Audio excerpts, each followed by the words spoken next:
Notre invité aujourd'hui est Philippe Maris. Bonjour tout le monde.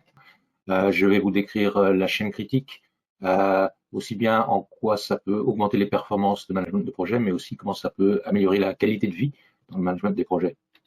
Je vais surtout décrire la méthode de planification de la chaîne critique en monoprojet pour commencer, et ensuite l'exécution d'un projet toujours en monoprojet, pour ensuite aborder la gestion d'un portefeuille de projets et conclure.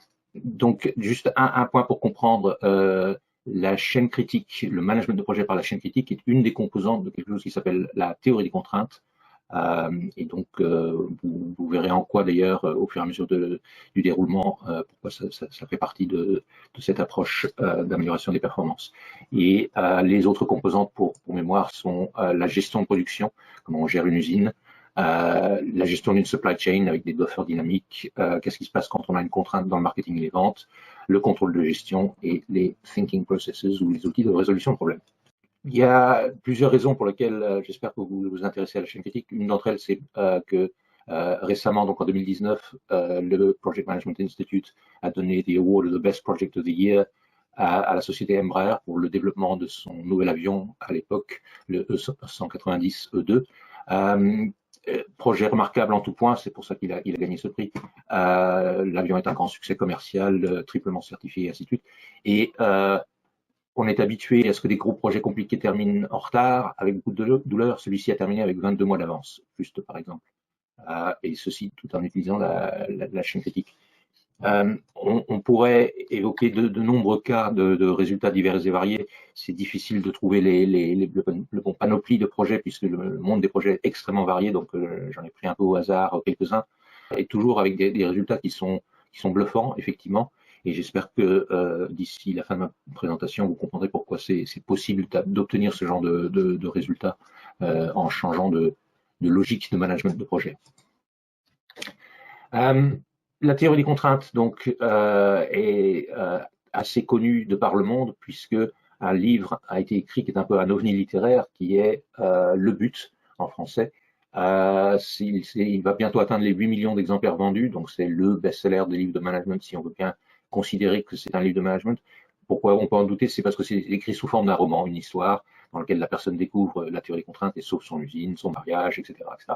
Okay. Donc ça fait que ce livre-là est très connu, mais l'auteur Eliyahu Goldratt, fondateur de la théorie des contraintes, a également écrit un peu plus tard, en 97, un livre sur le management de projet qui s'appelait La chaîne critique, d'où est née cette approche. Je ne vous recommande pas nécessairement de lire ce livre puisqu'il a été écrit au tout début du développement de la chaîne critique et il est assez incomplet pour cette raison. Mais c'est ça qui a lancé cette approche de management. Nous allons maintenant, ce sera la partie la plus longue de ma présentation, décrire la partie de planification par la chaîne critique. La première chose à comprendre, c'est que le regard porté sur le monde des projets est lié à l'idée qu'il n'y a qu'une seule date qui compte réellement dans le management de projet, c'est la date de fin du projet. Et malheureusement, beaucoup de modes de management ont pris l'habitude, vu les échecs, les retards pris dans les projets, d'essayer d'assurer la date de fin en micromanageant les différentes tâches et en vérifiant les dates de fin des différentes tâches. Et on demandera donc aux différents interlocuteurs qui ont réalisé toutes les différentes tâches de la projet de s'engager sur une date de fin de la réalisation de leurs tâches. Et on va faire ça, et probablement d'ailleurs d'année en année, de décennie en décennie, ce management va être de plus en plus précis parce que ça n'a pas permis de terminer à l'heure et ainsi de suite. Donc on se dit on va contrôler encore plus je contrôlerai, mieux j'arriverai à respecter les délais. Et le problème avec ça, c'est que pour qu'une tâche puisse respecter son engagement dans le monde incertain, intrinsèquement incertain des projets, la personne va rajouter une marge de sécurité sur la durée de sa tâche. C'est-à-dire que s'il y a une tâche qu'elle estime que dans les meilleures des conditions, probablement elle va prendre 5 jours, puisqu'on lui demande un engagement de date de fin, au cas où la personne rencontre des problèmes, ils vont dire ça va me prendre 9 jours. Ils vont rajouter dans chacune des tâches une sécurité pour pouvoir tenir leurs engagements. Et c'est ce que je cherche à représenter avec ce schéma. Donc il y a le travail à faire, mais ensuite les gens ont rajouté des marges de sécurité au niveau des tâches, et on a ensuite cherché à piloter ça par le suivi des jalons, le suivi des dates, suivi des dates de fin de tâche, Et c'est comme ça que la plupart des projets sont gérés. Le problème, c'est que ça ne fonctionne pas, car en fin de compte, ces sécurités s'évaporent ou sont gaspillées pour 3 raisons principales. La première, c'est le syndrome de l'étudiant. Une tâche, partant de l'anecdote d'un professeur devant ses élèves qui donne un devoir, les élèves rouspètent, non, on a un contrôle de maths cette semaine-là, etc. Donc, professeur sympathique, il donne une semaine de plus, donc vous avez 2 semaines pour faire votre devoir. La question est combien des étudiants vont commencer le soir même le travail? Peu, n'est-ce pas? Beaucoup vont commencer la veille au soir, avant le délai final. Et on retrouve ce phénomène dans le monde des projets, non pas parce que les exécutants sont en train de faire la fête ou je ne sais quoi, mais simplement parce qu'ils sont en train de travailler sur des choses plus importantes et plus urgentes, déjà en retard. Et donc, quand une nouvelle tâche, un nouveau projet arrive, ils ne sautent pas dessus à pieds joints le moment où il arrive, et on perd une partie de la sécurité qui est ainsi faite. La deuxième, la loi de Parkinson, c'est imaginer qu'une personne s'est engagée pour faire une tâche dans 3 semaines, que finalement la tâche s'est avérée beaucoup plus facile que son estimation initiale, et qu'elle a fini en moitié moins de temps. Est-ce que la personne va tout de suite passer sa tâche au suivant et le projet prendrait donc de l'avance? Probablement pas, pour diverses raisons.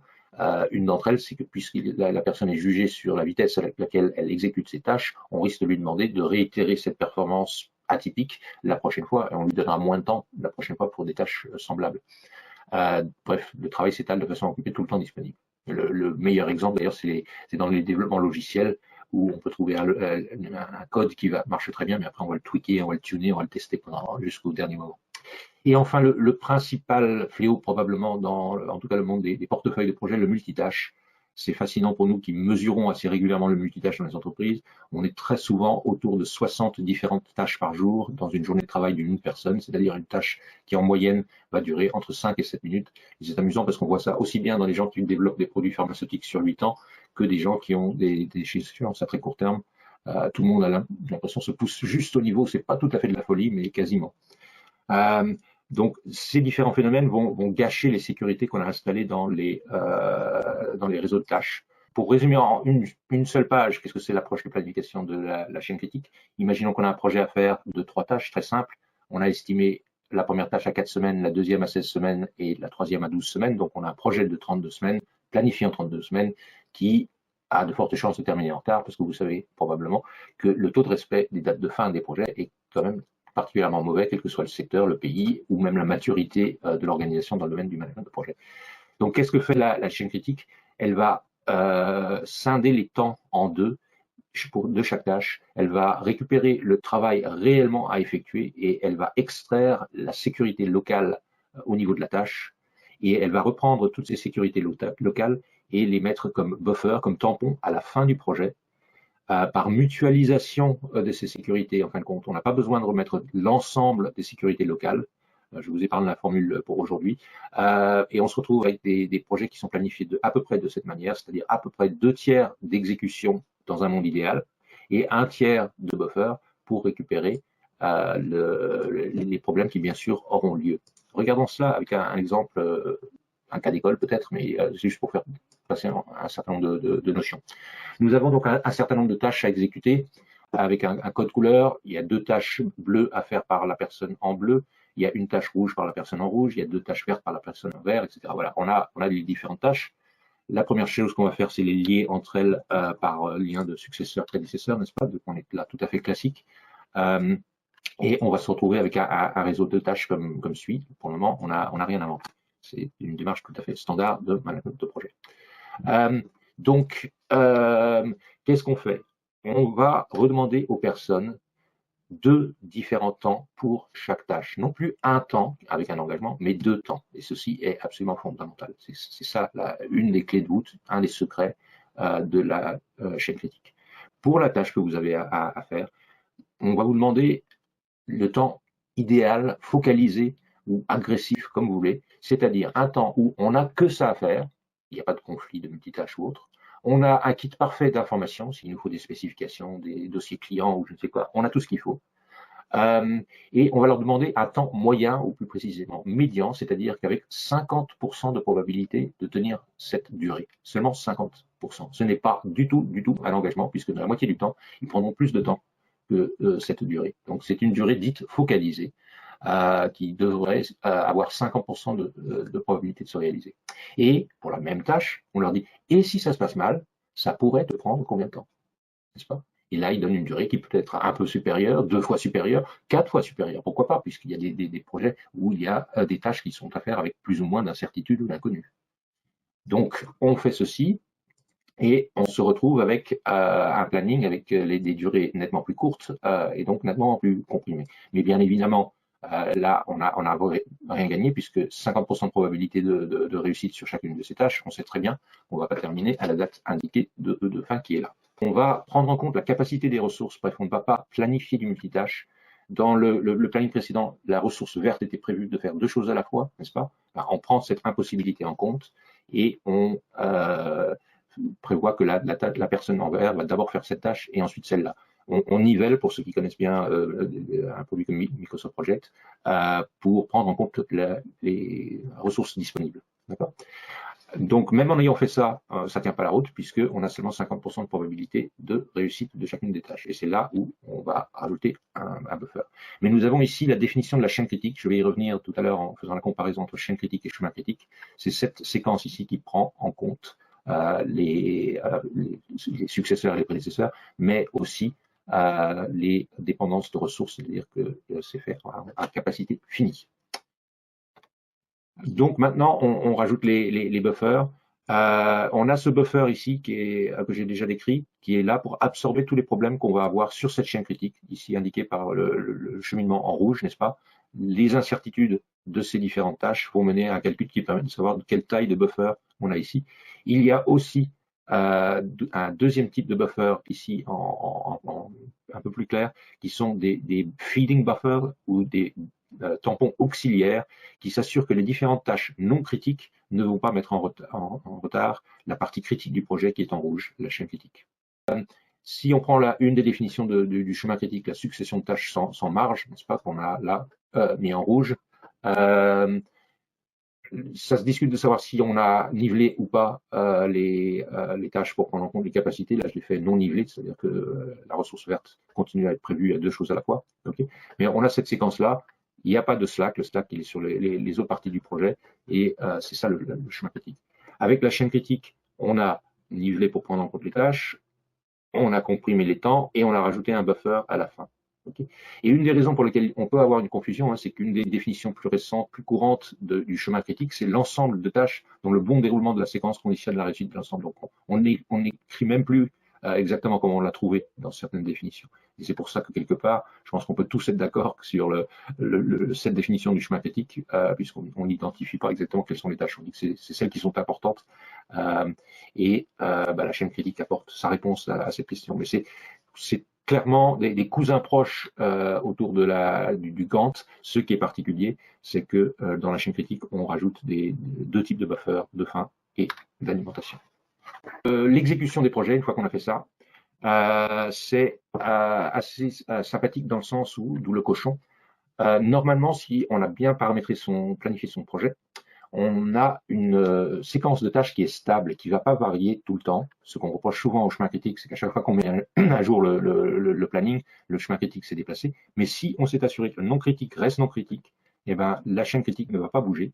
Et donc, pour réussir le projet, on sait que c'est cette séquence de tâches qui doit être faite sans faille aussi vite que possible. On met en œuvre le principe de la course de relais.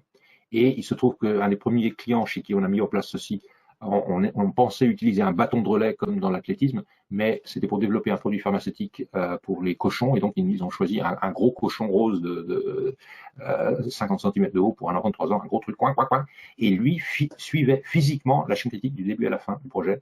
Donc dès qu'on voyait ce cochon rose, on disait attention, cette personne travaille sur la chaîne critique, laissez-les tranquilles, c'est eux qui déterminent le succès ou l'échec de ce projet. Voilà, et depuis qu'on a fait ça, on a beaucoup de succès avec les cochons, donc il y a beaucoup de mascottes qui se promènent dans les entreprises maintenant, souvent plutôt humoristiques d'ailleurs. Si on a ça, on est en train d'exécuter, on découvre ce qu'on appelle la fever chart. Personne n'a jamais proposé une traduction qui a pris en français, désolé. Celle-ci présente sur l'axe horizontal le projet du début à sa fin. Et sur l'axe vertical, le buffer et s'il est consommé ou pas. Et en exécution, par exemple, ici, on a un projet qui se déroule, semaine par semaine, on regarde qu'est-ce qui a été fait du projet. Donc, on a avancé un peu, mais on a consommé un peu du buffer.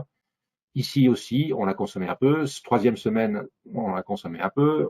Rien à signaler de particulier. Et pendant une semaine entière, là, de semaine 3 à semaine 4, on n'avance plus.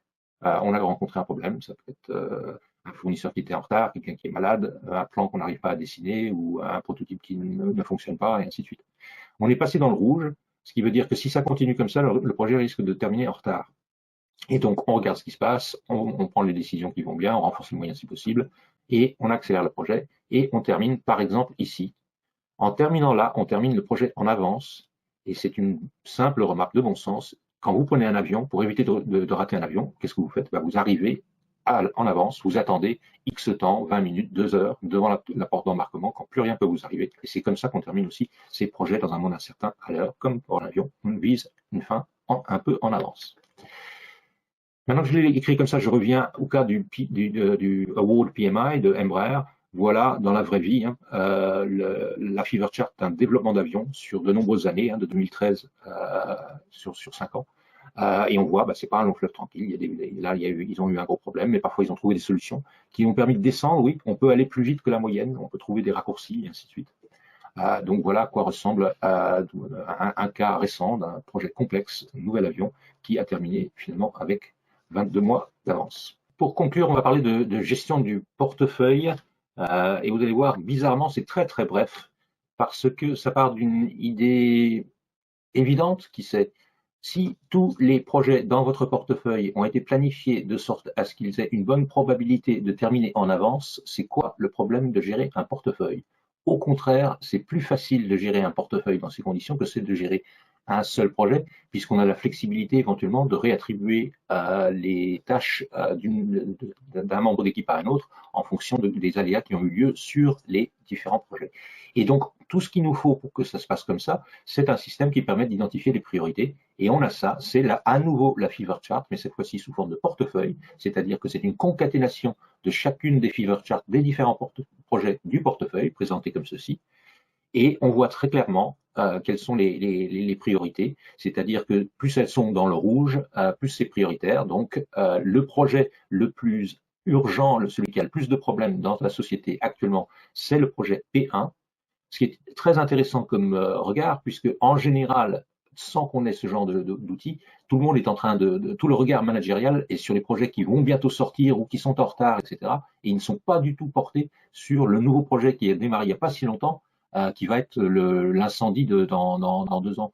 Et donc, on a quelque chose où, de manière transparente, publique, on peut afficher quelles sont les priorités relatives des projets et éventuellement réattribuer des tâches. L'équipe qui travaille sur le projet P11, par exemple, qui va terminer trop en avance, va peut-être pouvoir aider ceux qui travaillent sur le projet P1 pour l'accélérer et le remettre dans le vert. Si on a bien réglé son système, ça n'arrive pas au début, ça peut prendre plusieurs années avant de régler un dispositif sous chaîne critique pour arriver à ça. On a à peu près 80% de ces projets qui sont dans le vert. On n'a même pas besoin d'intervention managériale, ils vont terminer en avance. On se concentre sur les exceptions qui nécessitent de l'attention managériale. C'est aussi simple que ça. Et voilà, en un slide, pourquoi la gestion de projet devient très facile. Un indicateur qui permet de réattribuer les gens sans que ce soit du management par décibel ou des tristes discussions sur quel est le plus important des projets, celui qui est très très très en retard pour un client important ou celui qui est très en retard pour un client très très important. Pour conclure, voilà la chaîne critique. J'ai essayé de synthétiser qu'est-ce que c'est cette approche. Normalement, ça permet de terminer quasiment tous ces projets à l'heure, en respectant bien sûr les budgets, avec les spécifications initiales, et simultanément de faire peut-être 2 fois plus de projets par an, de les faire 2 fois plus vite, tout en améliorant nettement la qualité de vie